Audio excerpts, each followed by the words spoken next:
بسم اللہ الرحمن الرحیم۔ السلام علیکم ورحمۃ اللہ وبرکاتہ۔ معزز ناظرین، نبی کریم صلی اللہ علیہ وآلہ وسلم نے فرمایا کہ جنت میں ایسے شفاف کمرے ہیں جہاں اندر سے باہر کا سب کچھ نظر آتا ہے اور باہر سے اندر کا نظر آتا ہے۔ اللہ تعالیٰ نے یہ ایسے لوگوں کے لیے تیار فرمائے ہیں جو نرم انداز میں بات چیت کرتے ہیں۔ یہ لوگ اکثر روزے رکھتے ہیں اور غریبوں کو کھانا بھی کھلاتے ہیں، اور جب لوگ سو رہے ہوتے ہیں تو یہ راتوں کو اٹھ کر نماز تہجد ادا کرتے ہیں۔ آپ صلی اللہ علیہ وآلہ وسلم نے فرمایا کہ رات میں ایک ایسی گھڑی آتی ہے جو اگر کسی انسان کو میسر ہو تو اللہ تعالیٰ اسے وہی چیز عطا فرماتا ہے جس کا یہ طلبگار رہتا ہے، اگر وہ اس کے حق میں بہتر ہے۔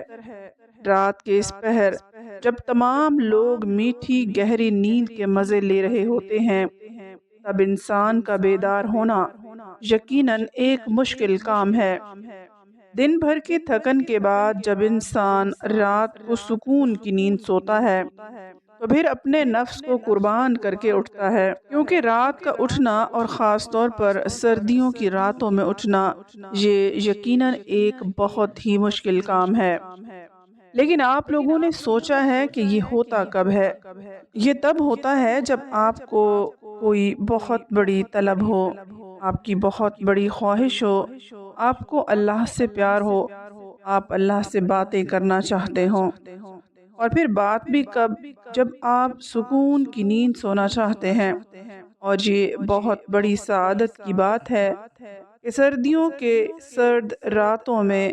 جب کوئی اٹھ کر اللہ کے سامنے کھڑا ہو جائے اور کہے کہ اے اللہ، میں آ گیا تیرے در پر، تو سوچیں ایسے میں اللہ ایسے لوگوں سے کتنا خوش ہوتے ہوں گے، اور ان کے لیے کیا کیا فضیلتیں اور انعامات اللہ تعالیٰ نے رکھے ہوں گے۔ اس کا ثواب اور اجر آپ اور میں بس اندازہ ہی کر سکتے ہیں۔ سنا ہے کہ جب کوئی نوجوان سردیوں کی ٹھنڈی راتوں میں اپنے گرم اور سکون دہ بستر کو چھوڑ کر نماز تہجد کے لیے اٹھتا ہے، وضو کرتا ہے اور اللہ کے سامنے کھڑا ہوتا ہے، تو جب وہ اللہ کے سامنے سجدہ ریز ہوتا ہے تو اللہ تعالیٰ اس کو دیکھ کر مسکراتا ہے۔ آپ ذرا اس بات کو تصور کریں کہ وہ بندہ کیسی عظمت اور شان والا ہے جس کو دیکھ کر میرا اللہ مسکراتا ہے، اور پھر اللہ پاک فرشتوں کو گواہ بنا کر کہتا ہے، اے ملائکہ تم گواہ ہو جاؤ، میرے اس بندے نے مجھ سے جو مانگا میں نے اسے عطا کر دیا۔ اب یہاں اگر ہم دیکھیں تو ہمیں ایک بات یہ بھی سمجھ میں آتی ہے کہ تہجد جہاں ایک مشکل اور محنت طلب نماز ہے، وہیں یہ بات بھی سمجھ میں آتی ہے کہ یہ کوئی آسان مرحلہ نہیں ہے کہ ہر کوئی شخص تہجد تک آ جائے۔ ہر کسی کو یہ سجدہ نصیب بھی نہیں ہوتا، بس جسے اللہ چن لے تو انسان کو تکبر کی بجائے شکر ادا کرنا چاہیے کہ اللہ نے اسے سجدے کی توفیق دی، کیونکہ سردیوں کی یخ بستہ راتوں میں گہری نیند کو قربان کر کے صرف وہی شخص اٹھ سکتا ہے جو یا تو اللہ کا عاشق ہو یا جس کی طلب سچی ہو، یعنی جسے واقعی شدت سے کچھ پانے کی طلب ہو، تو وہ تہجد کو ضرور اپنائے گا۔ بزرگان دین کہتے ہیں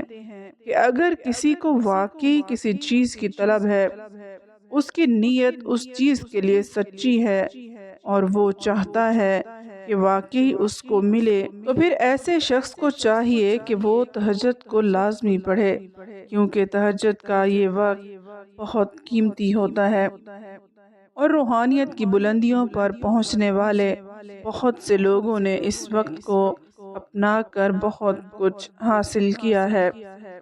جب انسان کی نیت اور طلب سچی ہو تو بندہ کوئی پرواہ نہیں کرتا کہ گرمی ہے یا سردی، اسے تو بس اپنے اللہ کو منانا ہے۔ اور تجربات اور مشاہدات سے یہ بات ثابت ہے کہ وقت تہجد جس نے جو مانگا اللہ نے اسے اس سے بڑھ کر عطا کر دیا۔ جس طرح اللہ تعالیٰ نے دن کی روشنیوں کے ڈھلنے کا وقت مقرر کر رکھا ہے، ویسے ہی رات کے اندھیروں کا ختم ہو جانا بھی لکھ رکھا ہے، اور سردی کی یخبستہ اندھیری راتوں میں تہجد کے طویل سجدوں کے ساتھ رو رو کر اللہ کو اپنا حال دل سناتے ہیں، تو ذرا غور تو کر کے دیکھیں کہ تہجد کے سجدوں سے فجر کے اندھیرے تک میں جب ہم سب